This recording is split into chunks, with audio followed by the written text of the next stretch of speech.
This is a story about when I met my girlfriend's parents for the first time. I met the father-in-law for the first time, and he was telling me about cows, and then something else happened. It started off with him telling me a story, and it was always going to be a story worth listening to because the storyteller was the father of my girlfriend, and this was our first meeting. We'd done the greeting, completed the eating, and now we're seated on comfortable seating, and Pete was about to tell me about cows while he made tea for us all. So it's my call to be attentive. He's a nice bloke, and I had every reason to stoke the fires of potential friendship, though as he was filling the kettle with water, I was thinking about his daughter who was next to me. I'm conscious I shouldn't be doing this, but you see, I have a tendency to leave the present moment and let daydreams wander free. It works for me. It's how poems are written, but in this case I'm spitting with Pete's daughter, and listen is what I ought to do. In order to get through this, I need to maintain my grip on sense. So Pete's gearing up for the cow story. He says he's standing by a fence, looking into a field of cows behind his house. It was summer in France, in the heat wave. People were dying, it was 40 degrees in the shade. The cows seemed distressed, alarmed, and this made Pete pay attention. They had wild eyes and their movement was agitated. In the slow heat, whatever disturbed the cows seemed exaggerated. So Pete glances over to the water trough where they drink. Some broken fence had fallen across it, enough to make him think he should investigate more. Climbing into the field, he soon sees what the fuss has been for. Shielding the water from cows' tongues was broken metal and wood. Now, if it were this alone the cows could drink, it wouldn't be so hectic. But lying across the trough was a fence that was electric. Each time they bowed their heads to drink, they received a shock. So Pete took stock of the situation and acted. He saw where the electric fence had impacted, and grabbing a dead piece of wood, knocked the charged wire out of the way. Hey!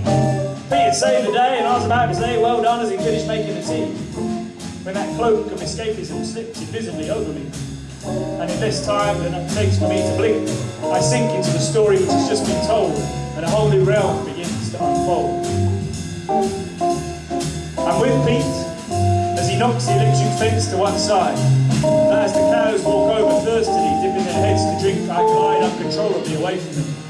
Leaning backwards, I fall into the trough, the water engulfs me. I sink into it, sliding further and further from the surface. I see the distorted lap of the water in cows' faces. 8, 10, 12 feet away, then 20, then 30, then 50 feet, still I'm sinking. The water changes colour and consistency, and I seem to stop blinking. Streams of light appear to fold around air bubbles, wrapping them gently, silver blue spheres shrouded in electric yellows and fire-glow orange.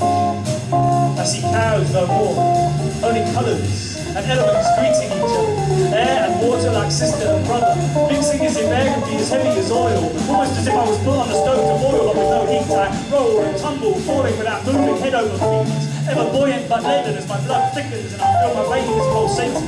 Down here there is no such thing as waiting.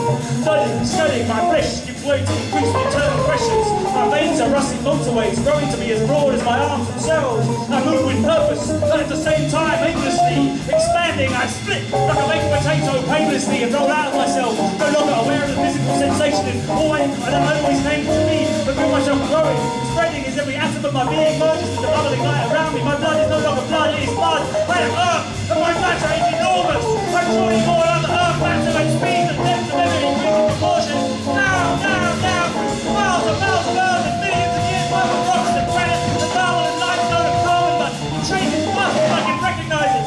Molten, I reach my core, frothing, exploding, blistering, and mixed with fire and rock, red and white honor, boiling, jumping, tumultuous.